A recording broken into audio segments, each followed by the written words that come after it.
So we have January 1st, which is our first attempt to New Year's resolutions. And then we have the start of the lunar calendar, which is next week, the second attempt at your New Year's resolutions.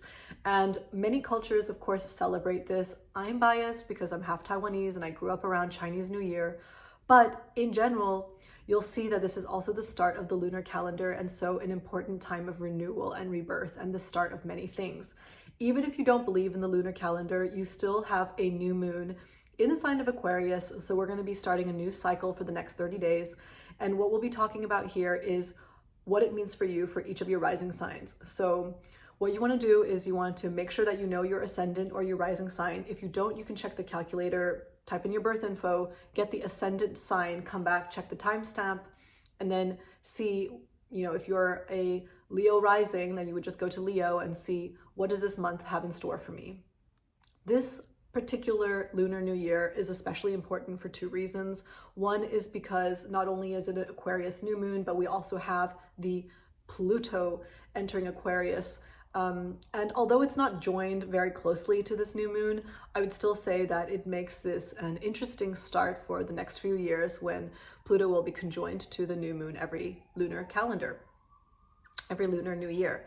And then secondly, we also have Uranus stationing direct, meaning that the planet that brings us unexpected changes and surprises and sort of new things and revelations in life is going to be super powerful next week. So the Aquarius new moon is already very individualistic. It already tells us a little bit about wanting to break free and doing our own thing. And plus we have the added bonus of Uranus stationing direct.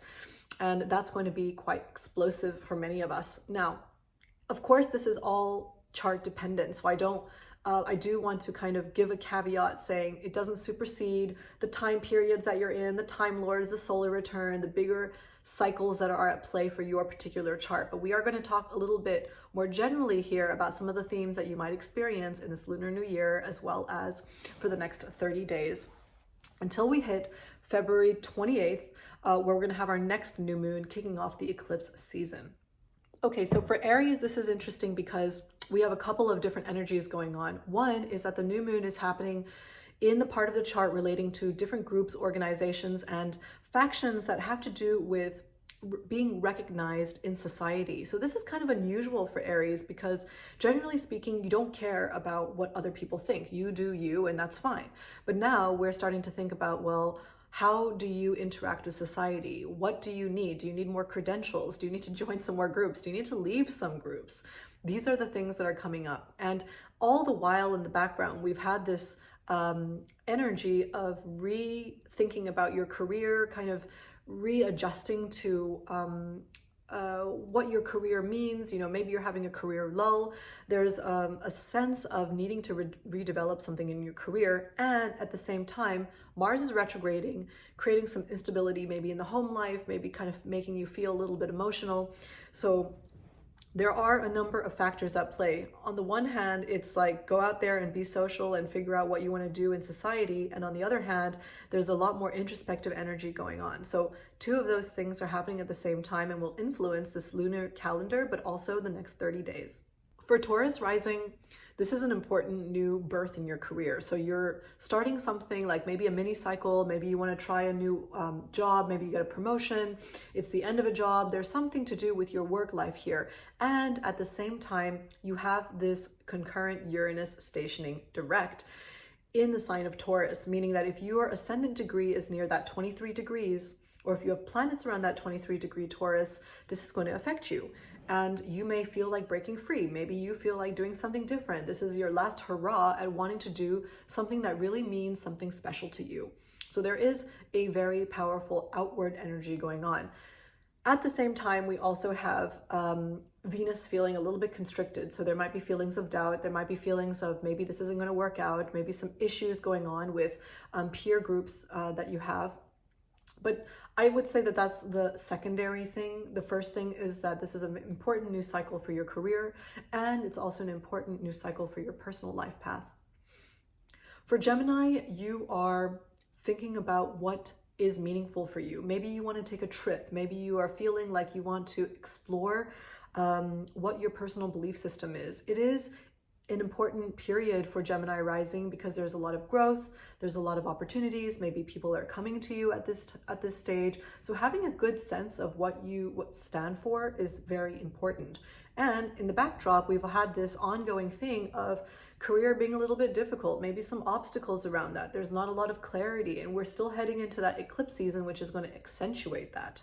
So you have both things. You've got one, which is Jupiter still hanging out in Gemini for another few months, but at the same time, you also have some challenges coming up against you. And hopefully reestablishing what it is you truly believe in is going to allow you to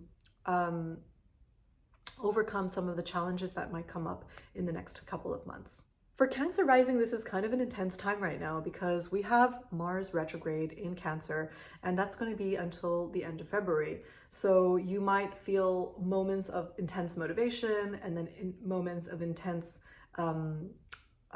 emotional distress. There can be a lot of turbulence around this period. And so the new moon is also happening in the part of the chart that's related to dealing with difficult subjects, and it's a much more internal experience. And there's also themes that might come up from this, like having to deal with inheritances, taxes, things that have to do with managing our risk and insurance in life. So if you're asking me, this is a much more internal period. This is a time where you just want to go and reflect. It's not a very party, non-stop celebratory 30 days. But it is a time of reflection and also just allowing yourself to not get overwhelmed by the fact that Mars is also kind of kicking up a storm in your first house. So for Leo rising, this Aquarius new moon is happening in your house of relationships, meaning that with Pluto there, it can cause some intensification in the way that you view relationships. There may be relationships ending around this time. So I'm not saying it's definitely a breakup transit, but it definitely has a feeling of really rethinking who it is that you want to spend time with. Do you share the same value system? And that can lead to, of course, changes in relationships.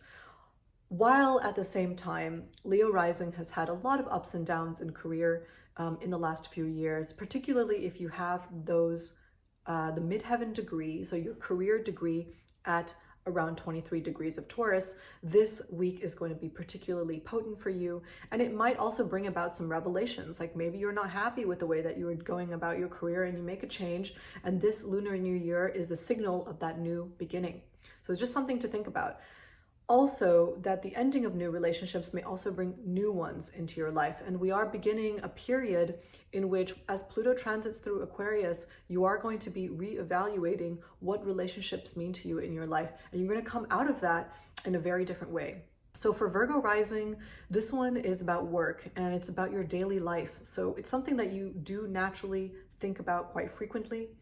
But in this case, you might start a new health regime, you might integrate some biohacking techniques, you may integrate some AI workflows into your daily life. So these are the things that can come up. And all in the background, we've had this sort of disruptive period of rethinking what you stand for and what you truly believe in, especially if you have planets at 23 degrees Taurus or even at 23 degrees. Next week is really going to be activating that. And at the same time, we're also going through a period of immense change in your relationships. So I do say that the new moon has to do more with your health and more with your daily routine, but I would say that in the background, there's definitely a lot going on for Virgo rising.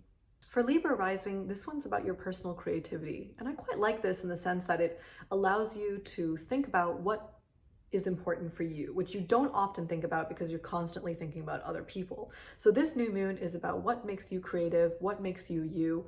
And because we have also the Mars retrograde right now, this is also giving you some inspiration for your career, inspiration for work in the outer world. And you'll be seeing the correlation of having the new moon in your house of creativity, but also having Mars retrograde activating some ideas for what you want to do for work. So all in all, quite nice. Now, on the flip side, we also have a little bit of instability, let's say, with Uranus stationing in your 8th house, but this is all part of the course. You've already been going through this for quite a few years now, and so we're just at the tail end of that. And I would use the disruption and use the instability to catapult yourself into a new cycle. For Scorpio rising, this is about your home life, and this is about your internal stability, meaning that this is a period where you may want to redecorate your house, move house, think about where you want to live. There might be changes in the places that you live. So we're definitely thinking about not only our physical home, but we're also reflecting on what it means to feel emotionally stable and what do we need from that. This new moon is also happening at the same time as the Uranus station, which is happening in the house relating to relationships. So you're also undergoing a little bit of housekeeping where relationships are concerned. Who do you want to keep? Who's coming into your life? There might be some unexpected people coming in or out. If you have planets or if you have that descendant degree at 23 Taurus, this is going to be more relevant for you. So something to kind of bear in mind. Take it easy. Don't throw out too much stuff that you might regret later, but this is definitely a good housekeeping period. So for Sagittarius rising, this is definitely going to give you the travel bug, or the travel itch rather. Travel bug. No, but in all seriousness, it's an opportunity for you when to take a short trip or go out with a friend, hang out with some friends.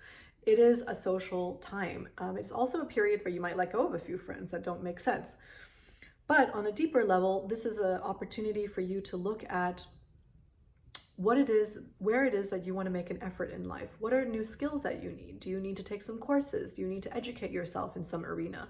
And whilst you're doing that, are you focused in that area? Are you making sure that you're not sort of getting distracted by everything that interests you? So the new moon is about creating focus and purpose and effort in a specific area of your life, especially because at the moment, you're sort of deciding, where do you feel most emotionally stable? Where do you feel grounded? What's happening with your home life? So there's a lot of bigger questions at play, and the new moon is going to allow you to work on the ability to keep focus. Having said that, you've been going through a period where Uranus has been disrupting that. You haven't been able to have like that routine that you really wanted, or routine that allows you to do these things. Especially with the Uranus stationing next week, this is also particularly relevant, where you might feel like, okay, I need to change something again in my life in order for those other things to be able to happen. So for Capricorn rising, this one's about how you make money, where your responsibilities are in life, and how that translates to your sense of self-worth. And of course, Capricorn rising is going to naturally tend to be more of a worrier.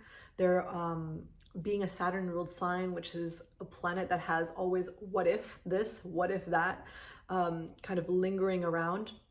So you do naturally have that. With the new moon, it's going to accentuate some opportunities to reflect on what is it that I truly feel is my sense of worth. How does that translate into my material life? Am I getting paid enough? That very simple question. And at the same time, we've had this sort of disruptive transit of Mars retrograde. So you might be going head to head with some partners. You might not be getting along with a lot of people, or maybe you have problematic people coming into your life.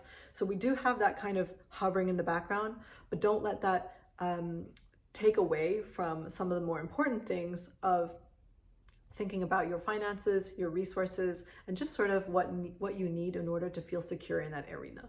So for Aquarius rising, this is an obvious one because it's a new moon in your sign, meaning that you will have a new opportunity to get a makeover, do a new project, follow a new path, all of these new things that are happening.